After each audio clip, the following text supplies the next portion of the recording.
ഈ ആരോപണ വിധേയരായി മത്സരിക്കാതിരിക്കുക എന്നുള്ളത് അവരുടെ ഒരു മര്യാദയാണ്. ഇതൊരു സന്നദ്ധ സംഘടനയാണ്, ഇതൊരു ചാരിറ്റി സംഘടനയാണ്.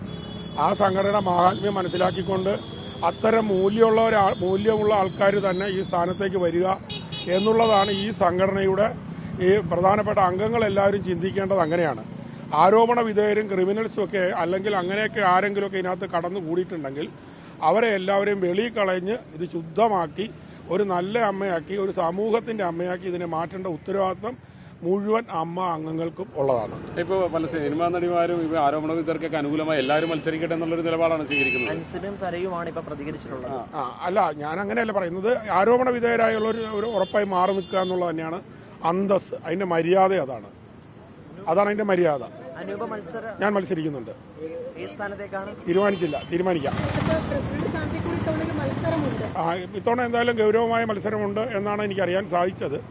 പക്ഷേ എങ്കിലും എന്താ പറയുക, പഴയ പോലെ സീനിയേഴ്സ് ഇല്ലാത്ത ജൂനിയേഴ്സിന്റെ ഒരു മത്സരമാണ്. അതെങ്ങനെ വരും എന്നുള്ളത് എനിക്ക് അതിനെക്കുറിച്ചൊരു ധാരണയില്ല. അങ്ങനെ ആവണം എന്നാണ് എൻ്റെ ആഗ്രഹം. അല്ല, ഈ പല ഗ്രൂപ്പുകളിലും പരസ്പരം കുറ്റപ്പെടുത്തിക്കൊണ്ടും പഴിചാരിക്കൊണ്ടും ആരോപണങ്ങളൊക്കെ വരുന്നുണ്ടെന്ന് പറയുന്നു. ഉള്ളതാണോ? അങ്ങനെയൊക്കെ ഉണ്ടോ? നോക്കട്ടെ, വന്ന് ഞാൻ അതിനെക്കുറിച്ചൊന്ന് പഠിച്ച് മനസ്സിലാക്കിയിട്ട് ഞാൻ അഭിപ്രായം പറയാം. അങ്ങനെയില്ല, ഇൻഡിവിജ്വൽ ആണെന്നാണ് പറഞ്ഞു കേട്ടിട്ടുള്ളത്. എന്താണെന്നുള്ളത് ആദ്യം പറയാം.